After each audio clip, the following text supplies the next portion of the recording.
Welcome to another edition of Beat Diabetes and our Books and Quotes series. We're going to continue to look at Dr. Mark Hyman's book called Eat Fat, Get Thin. Now, on first glance, and you look at the title, you say, well, that doesn't have anything to do with diabetes. That has to do with losing weight, but it does actually have a lot to do with diabetes.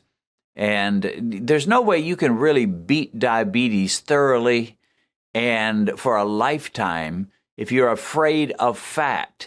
You can help yourself if you do the low-fat, whole foods, plant-based approach. I'm not going to say that can't have some advantage for you. It's just not going to thoroughly beat diabetes. You're still probably going to have higher insulin levels than you need, and not always a good thing. So let's get back to Dr. Mark Hyman. Dr. Mark Hyman is an interesting guy. He's got the instincts of a vegan. He's got the instincts of a low-fat guy, and he was almost exactly that for a long time. He was into super nutrition and avoiding fat by all means, and then lo and behold, he did some research, and he found some things out, and it changed him. So let me just share a couple of his quotes. We'll start out. He says, "For decades, I believed," so apparently well into his medical practice, he's a medical doctor, well into his medical practice, he says, "For decades I believed fat was to be avoided at all costs until I dug into the evolving research. Based on what I discovered, I changed how I practiced medicine and saw with my own eyes the dramatic results in my patients' lab tests, bodies, and health." So he, as a doctor, was able to admit, you know what, I think I've been getting this wrong. And I have to give him kudos for that, because there's a lot of doctors, once they start into a dogma, a belief, they're convinced that low fat is the way to go. They won't change for anything. But Dr. Hyman did change. He says, I believed it, I preached it, low fat. And he says, I started doing some research into the evidence. He goes on to say, one patient, for example, speaking of one of his own patients, increased the fat in his diet to about 50% of his overall food intake, and his cholesterol dropped 100 points. His triglycerides dropped 300 points in just 10 days. Wow. And his chronic asthma and reflux went away while his energy soared. So he was seeing it with his own eyes and his own patients as he began to dabble into the idea that maybe, just maybe, fat isn't the boogeyman we thought it was. Maybe fat's not the evil guy. And lo and behold, in the patients that were interested in trying the higher fat diet, they were seeing phenomenal results. Well, what's the saying? The proof is in the pudding. And I have no idea what that really means, but I think it has to do with this. The proof is in the fact that when people do the high fat and the lower carb and the cut out the sugar, they nearly all improve. Now, he talked about a patient that dropped 100 points in his cholesterol. That's unusual. And I have to give full disclosure. Not all people are going to drop their cholesterol scores with a high-fat diet. In fact, some, they'll go up in cholesterol. I mean, that's the reality. Some will go up, some will stay about the same, and some will drop. So it's not a sure thing, but what we're beginning to find out is that cholesterol is not really the bad guy we all thought it was. I mean, for years and for decades, the whole thing was cholesterol. If you've got high cholesterol, you're headed for a heart attack. And you're headed for a stroke, and you're headed for all kinds of miseries. You better take a bunch of statins, and you better cut out eating all the meat and start eating egg whites, because that cholesterol is going to get you, baby. And we're learning that it's a lot more complicated than that. One simple statement that kind of sums up the heart of this book. He says, sugar and refined carbs, not fat. Sugar and refined carbs, not fat, are responsible for the epidemic of obesity, type 2 diabetes, and heart disease, and the increased risk of dementia and premature deaths. I mean, that's what the heart of this book is all about.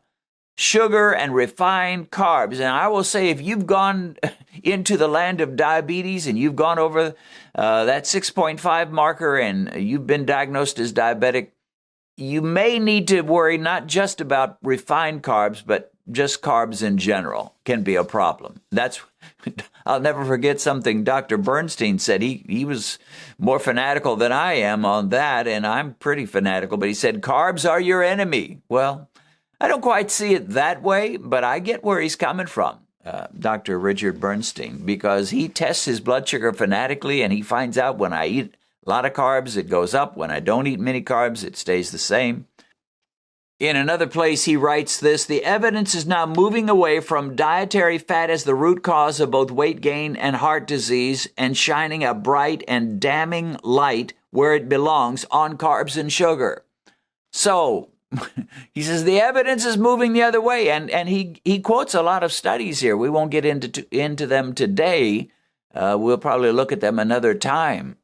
But the evidence really is very strong. Now, I know that the low-fat guys will push certain studies and certain research and certain experts that they like to quote.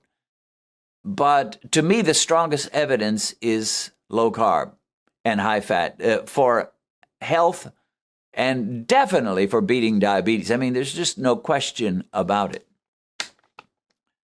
So he says the low-fat era is on its last breath. I think that's worth repeating. The low-fat era is on its last breath. Even government guidelines are starting to change. And yeah, even the ADA is starting to declare there may be a place for low-carb diets in beating diabetes.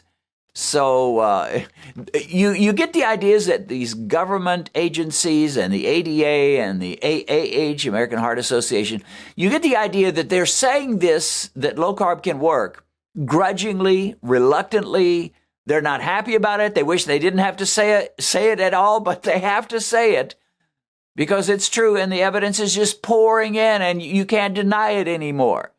So they will admit it, but you get the feeling they really don't like it. They would have loved to just stayed with their good old eat lots of whole grains and eat lots of fruits and vegetables and forget about the fat. They wish they could stay with it, but they can't.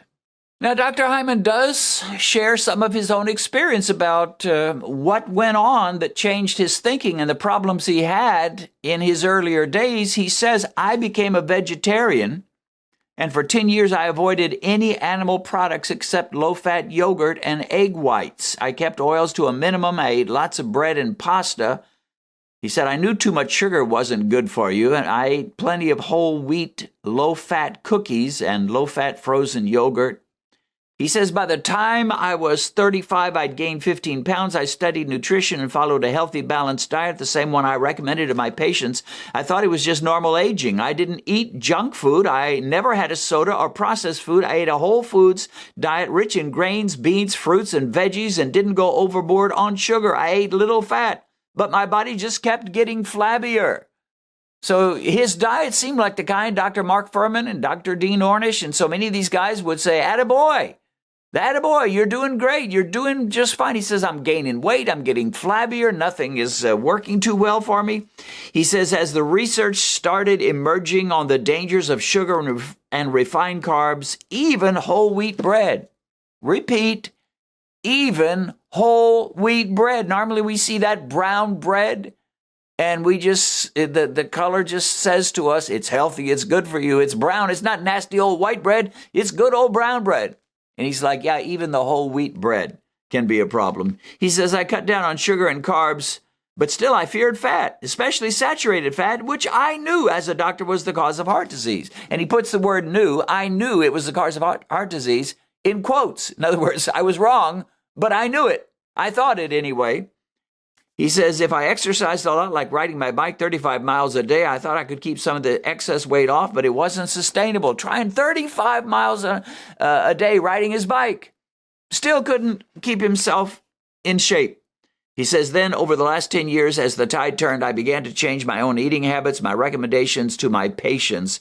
I saw people lose 100 or more pounds and reverse type 2 diabetes. I saw my patients get off insulin and optimize all their cholesterol levels, not by eating less fat, but by eating more fat. Wow, wow, wow.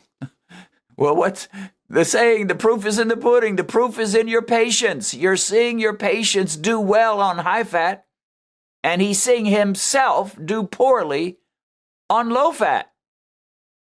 Well, at some point, anybody with any sense is going to say the evidence is pointing to high fat as the healthiest way to eat, and certainly as the way to beat diabetes. So avoid sugar. Now, he doesn't even like artificial sweeteners or stevia or anything. I'm a little more moderate about that, but avoid sugar for sure. And avoid all the junk carbs. And yeah, if you're diabetic, you're going to have to even cut down on what people think of as the healthy carbs, the potatoes, the rice, and the whole wheat bread. I know people can hardly stand to let go of whole grains. They've been taught from their childhood, whole grains, baby, whole grains. And yet even the whole grains, it turns out, can be bad news for people. So a convert, now he's not maybe quite in the same camp as Dr. Eric Westman and Dr. Jason Fung and others that are maybe a little more pure into the low-carb diet. He's got a few things that I'm not quite so comfortable with, but he got the main point, the main facts right, and that is that fat can be good for you, and carbs and sugars are a disaster for the human race. It doesn't matter whether you're African or American or Asian or Hispanic. Carbs and sugars, especially the junk carbs, but even sometimes the whole carbs, can be a disaster.